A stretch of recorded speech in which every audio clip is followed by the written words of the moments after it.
Hello guys, thank you for watching and tuning into my channel. I really appreciate it deeply. I love you all. I love you, everyone that watches me, my subscribers, my likers, and just taking the time to watch my video. I'm hoping to change people's lives if I can in any little way, a big way. Just I'm trying. So by putting my experiences and my life lessons that I've learned, I always believe that sometimes after coming out of bad things, you can give people advice. And if you share your experiences with people that have gone through the same thing, you know, it's all about supporting each other and getting each other's stories out there. And that's what I'm trying to encourage. And there are a lot of people already doing it. And I think it's a really good thing. So I hope you enjoy this video. This is to do with how did I get away from the narcissist. Now, getting away from a narcissist is very difficult. Narcissists are very possessive, very violent, and manipulative. It's very difficult when you're actually in the loop with the narcissist. Narcissists go round in cycles and they stay in a loop for the rest of their lives, basically, unless they can actually get out of it, get proper help. And to be honest with you, narcissists can't change. 9 times out of 10, a narcissist can't change his or her ways because they don't feel they want to or need to, because they're quite happy, quite comfortable and content in how they live. And they have, where they don't have empathy, as a narcissist disorder, you don't feel empathy. And as I said before, the narcissist disorder usually comes with other mental health issues, like multiple personality disorder, psychopath, sociopath. It's quite all linked. So they don't understand, they don't feel the feelings we do. They don't have any regard or feelings like we do for people. So if they don't, this is why they're so mean. This is why they're so cruel. And this is also so what, you know, they do evil things, and they have evil tendencies. So that, you know, they're on the borderline of evil, basically. So getting out of a narcissist, getting away from a narcissist, period, it's a really difficult thing. Whatever route you take, however you try and get away, it's never easy. The narcissist tries to and will try and stay hold of you, stay linked to you, stay in your life after whatever happens. They always come back.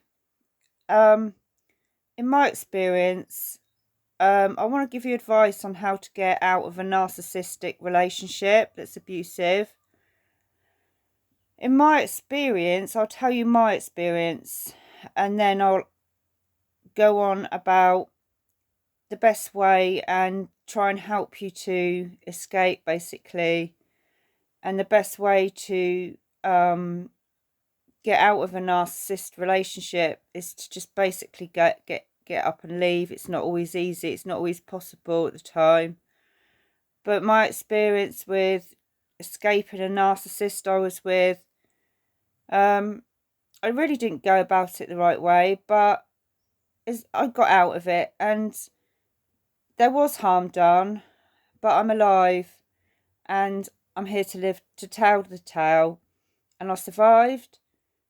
But you've really got to get away from the narcissist. You have to be very, very clever, very you have to be secretive about it. You have to, the best time to get away from a narcissist is when they're not at home, and if you've got somewhere to go, I say get out quick. The narcissist will never change.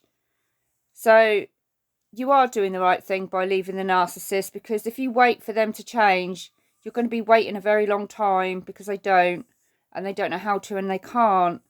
So it's in your best interest to leave, and do it while they're not there. Do it when they're at work, if they work.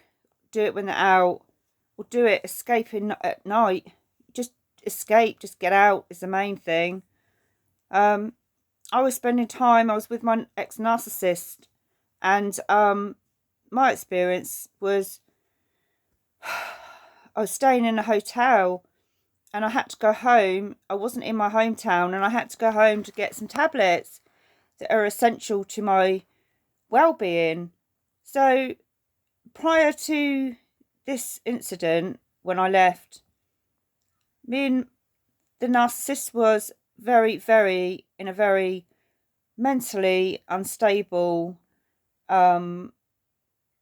his well-being was mentally unstable. He wasn't stable because of the way he was acting, the way he was talking, and it was a battle of basically he was taking a key away from me that was for the hotel we were staying in, and he was playing like games. He was just being nasty and malicious, and he was causing a lot of drama and arguments, and there was no peace, it wasn't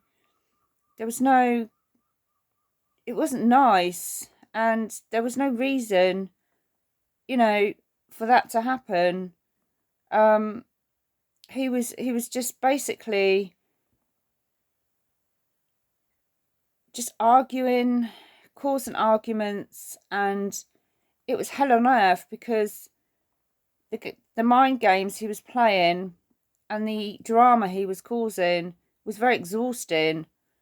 And as narcissists and nymphomaniacs, you have to perform and go along with what they want, and energetically and physically it's very exhausting. I was absolutely exhausted from the whole thing, the whole drama that that I had spent with that narcissist. For the last time that I ever saw this person again, I ever spent time with, to be honest with you, and had a conversation with this person. It ended up the next morning I needed to go home to get some medication, and I told my partner that I had to go home.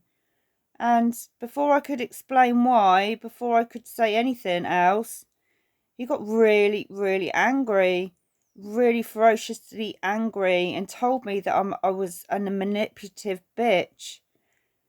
And for some reason, I turned round. I must have been so exhausted, sick of his shenanigans and the abuse, that I said, "You deserve it." I think I brought on a tower on purpose, subconsciously. I needed to get out, and whatever it took, I needed to get out without harming anyone. I just sick of it.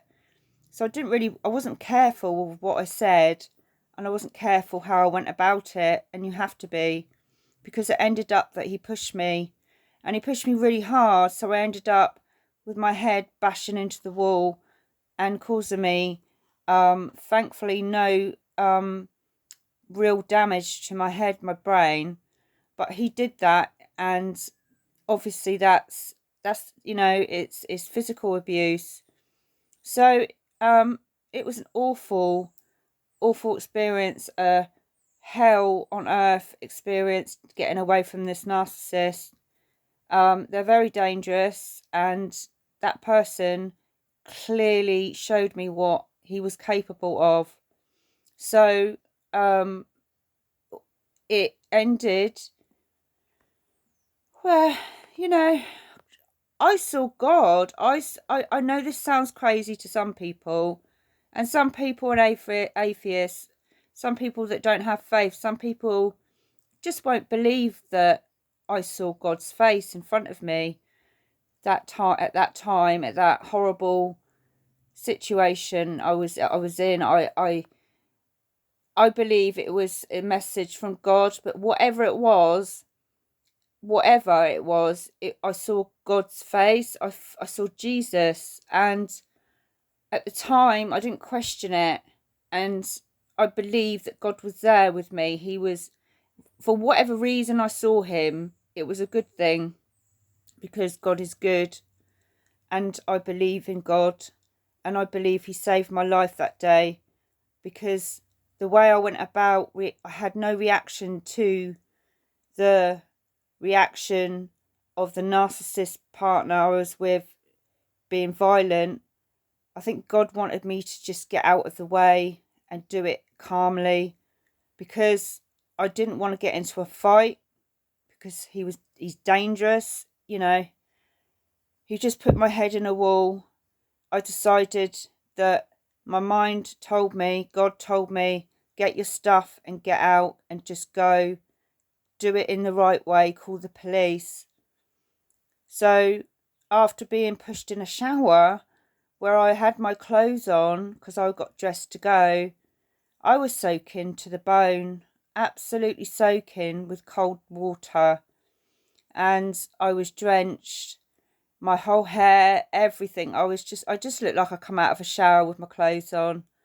And then my ex started punching his own face, punching himself in the face. And someone knocked on the door and said, you know, came in, looked at the room. It was trashed, because he also picked up a side corner unit and chucked it on the floor and trashed it. And so the hotel room, unfortunately, was left in a real mess.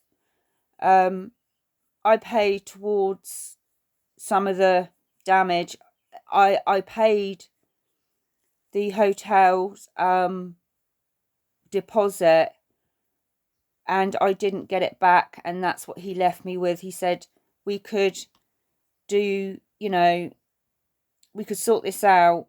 Whoever's fault it is has to pay damage at cost, but he didn't do that. Basically, the man walked in after my ex was punching himself in the face. So he had red cheeks, so it looked like he'd been hit. His intentions was to say that I had punched him, and I believe that was his, you know, that was the only thing he could do, because of what he did was wrong.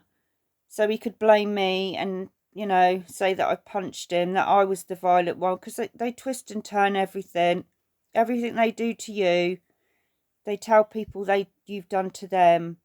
So I just said no, he punched himself. The man didn't believe him. Off he went, and I stayed because I wanted to sort things out. The police were called because of the violence and the, you know, the damage to the hotel room and what went on. So rightfully so. So I stayed. I gave a statement to the police, and while I was waiting for the police, I went outside for a cigarette, and I found that my ex hadn't moved anywhere. He'd just been hanging around the hotel, and he was speaking to people, and he was laughing. He was in this state of excitement, and he was just, I don't know what he was doing, but he didn't take it seriously. So I gave a statement to the police, obviously had to, and while I was giving a statement to the police, he actually got his flying monkey friend, because narcissist psychopaths have flying monkeys. They have people who they speak to and slander you to and put you down to and get them on their side, do things for them to sort trouble out they have. And this flying monkey rang me up while I was in the police station. I don't think she knew or he knew where I was. So I got threats from his friend. while I was in the police station, on top of everything. And so it just goes to show how cruel, cold, callous and evil these people are, and the states they leave you in without having a conscience about it is dangerous. You know, we hear all the time about criminals, for example, serial killers, you know, murderers. Why'd you do it? Do you feel, you know, they don't have, 9 times out of 10, they don't have any empathy. They don't have any regrets. Like Chris Watts, he was cold as stone and didn't really have a really good reason. No one does. No one should, you know, hurt anybody. But the thing is, they don't actually feel bad about it because they wouldn't have done it in the first place, in my opinion, if they did. So, I mean, there are situations and circumstances and times when people snap because they've been abused. But, you know, at the end of the day, this person was just a nasty person, and this person enjoys, the narcissist doesn't enjoy, and gets a kick out of drama and seeing you upset. And, you know, so the best thing you can do, it is a good choice, a wise decision, a wise move. When you do actually leave, is the only way out. The only way. If you escape a narcissist, you've won. Their whole intention is to play you in a game, put you in their this illusional movie that they live in, and they want you to be part of this drama movie. You know, it's like EastEnders. Everything's dramatic. It's always their lives are full of drama. They thrive off of drama, and the best thing you can do is get away from that drama, because it's an awful way of living. You know, we don't want drama. We don't. It ends up with people getting hurt. Part of their drama is all of the drama is nothing to do with anything good. It's messing you up. They're messed up, so they want to mess other people up. They probably are hurt about something and angry, so they need to take that anger and hurt out on somebody else because they're hurting. They obviously can't deal with it themselves, and they have so much hatred, narcissists, that they hate everybody. They hate you, and they also turn on people, their own friends. It could be anybody. They live two lives, and they're like two different people, and a lot of them do have schizophrenia. Again, I'm not putting down mental illnesses, but they're very dangerous people, some of these narcissists, you know, with schizophrenia, because 9 times out of 10, they refuse to take their medication because they don't want to believe they're ill. They don't believe they're ill. They believe that they're very, very special. They believe that they have powers. They believe, you know, God knows what else they believe. But it always ends in tears, and they're not faithful. They cheat on absolutely everybody. And so, you know, please don't think you're special and that they won't do it to you. You know, if you know that you're starting a relationship with a narcissist, you know, they love you and that they prefer you and that they get on better with you than the last person.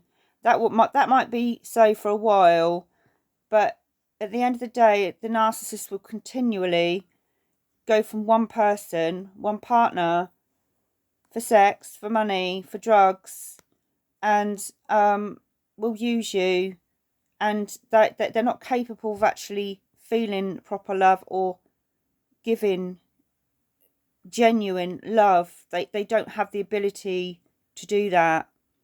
So they have violent tendencies. They're prone to narcissistic rages. And it was very scary for me one day when I was in the car with my partner, the narcissist. He was angry, really angry, because obviously we weren't getting on and it was coming to the end of the relationship. So, you know, we were probably arguing and not getting on, and that will enrage the narcissist because things aren't going his own way. You're not giving in to this person. It could be that, and you're not agreeing, and you're going against them because, or it could be just that you're depleted, and you're a source of supply that's not beneficial to them anymore. They only get with you because you're a new supply, and it's like a child with a toy that wants a new one, for example. You're old to them now. You're no good to them. They've depleted you. They've sucked the life out of you. They've absolutely exhausted you, and they know you can't take no more, and they choose to move on at this time. That's when they leave you, if you don't leave them before. So they do this they're just pissed off for being around you by this time, because you're no good to them. So they just want you out of the picture. It doesn't mean that, it doesn't matter how callous and ruthless they part with you. As long as you get out of it, as long as they're out of your way, they just want to leave you. They just want to leave you, and they will leave you on purpose. By the way, they know exactly the whole time you're with them. They know exactly what they're playing at and what they're doing, their plans. They know what they're doing. They know that they're hurting you. And they're such angry people. They're such full of rage. You know, it could be from childhood, but 9 times out of 10, you know, it is because their front lobes in their brain aren't developed properly. But on top of a bad childhood, it's just a war zone, and it's an absolute chaotic, dysfunctional atmosphere in relationship, home life. So the best thing is, I managed to live. My ex-partner put his foot down in his car when I was in his car. A very, very high speed of... He used to be a racing driver, apparently, in the past.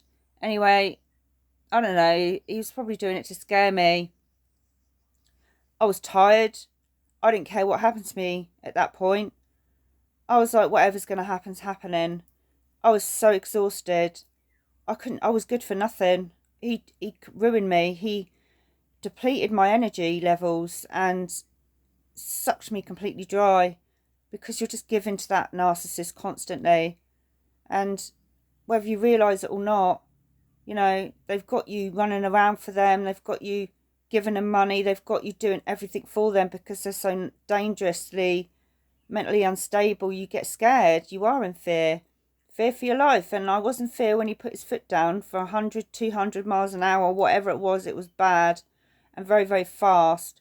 And we were going so fast, I thought his mission, he wanted to commit suicide or kill himself or kill me in the car, you know, because we were going at such a high speed in the car. But I sat there and I didn't react. I didn't shout at him. Obviously, that wouldn't have been a good move, would it? You know, if I'd have, what could I do? I couldn't do anything. I just had to pray that, you know, he wasn't going to wrap us around a tree in the car. You know, I wasn't, you know, I was praying that I wasn't his victim of suicide, his suicide pact, because he said he took drugs. He said he took an overdose, and was playing music to me. He said his dad used to play really weird music to him. His dad was abusive to him, he told me. And I guess he was saying this to me because he said the damage is done with me. And but I don't believe it's an excuse to treat people badly because that person's been treated badly. We have choices as adults when we're grown up. We have to put the past in the past and keep it in the past. Maybe get some counselling, do get help and things like that. You can't let your past overrule you as an adult because you have choices. And he chose, you know, to be this way and to do these. He was never accountable for his actions. So he did his most. He was the most evilest person one of the most evilest person I've ever encountered and been with as a partner. So if you survive, if you want to leave a narcissist, I would suggest you do it quietly. That's the safest way. Don't fight with them because they're dangerous. And obviously, in my situation, my experience, I was put in a dangerous situation because I fought back, and I had to go. This man is so insecure. They have abandonment issues because maybe they were abandoned, as children. That one of their parents probably abandoned them, went off, didn't see them, whatever they experienced at home as a child. So these things do account for why narcissists do behave in these certain ways. But they are who they are, and they're very dangerous.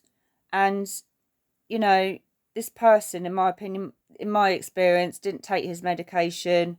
He wasn't accountable for his actions either. So by doing, all these shit things to people, to me, he still would deny every part of it. He would go around, slandering you. They slander you and talk about your faults, your part in it and what you've done wrong, but they leave out what they've done wrong. So basically they want people to hate you and to put you down, but there's two sides to a story, and I think it's cowardly and immature, if they've got beef with you or someone's got beef with you, and stop plotting against you because they know nothing about you. They haven't even met you. They will start, and another thing they do when they get with new supply, or if they're not with them already, they will put you down, and they are obsessed with you. They're obsessed with every single person they encounter in their relationship, FB, buddies, friendships. They obsess over women. They are women haters.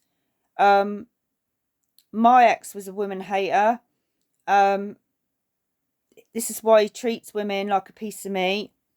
He basically thinks they're just no good for but sleeping with, being used and abused. This is what he believes women are good for, just being shagged, sorry, excuse my language, being abused and just treated really badly. A lot of narcissists are women haters. And yes, I had a question: some narcissists, are they gay? If they're in competition with you, in my opinion, I'm not saying all narcissists are gay, but you'd question it because, in my opinion, they are.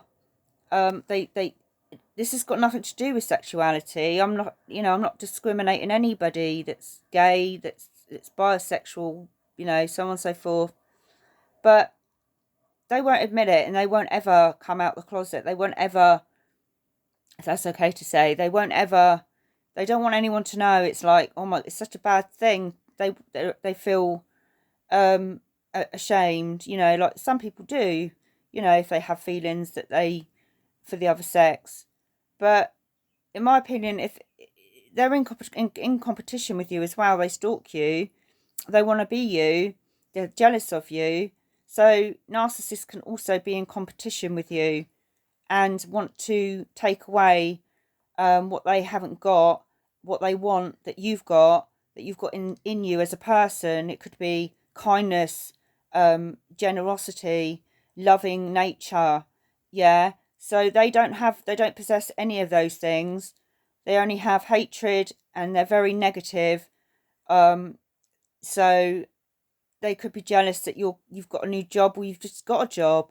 It could be anything, but they are in competition. They want to be you. So if that happens, in my opinion, if a man is trying to be feels that he's threatened by a woman and he's in competition with a woman, usually that's what women do, in my opinion. Please, say what you like. Tell me in the comments what you think about this, please. But I don't really. I've never had a man being in competition with me. Obviously, they could be insecure, so they feel like they have to compete with you. But in my opinion, yes, men, narcissists, you know, unfortunately, their shame is is their problem. But yes, I found out that my ex narcissist partner was bisexual and was into meeting up and dealing and being with the opposite sex, which is fine, isn't it? It's 2021. We're free spirits, if that's what makes you happy. But it's a thing that you have to be careful of, though, in one form, because unfortunately, where narcissists don't have respect, love, and they don't care about themselves, they put themselves out with everybody. They'll sleep with so many people. It's like a competition how many people they can sleep with, and they really enjoy it. And they have a lot of addictions, and sex addiction is one of their addictions. But the only thing is, narcissists don't really have a good hygiene regime. I mean, I would know. So, and there's little red flags that do actually indicate to me, in my opinion, that yes, they do like the other sex, when they are never ever would ever come across or tell you. You work it out. So, be who you are, in my opinion. If you're bisexual, that then I mean, it's nothing to be ashamed of.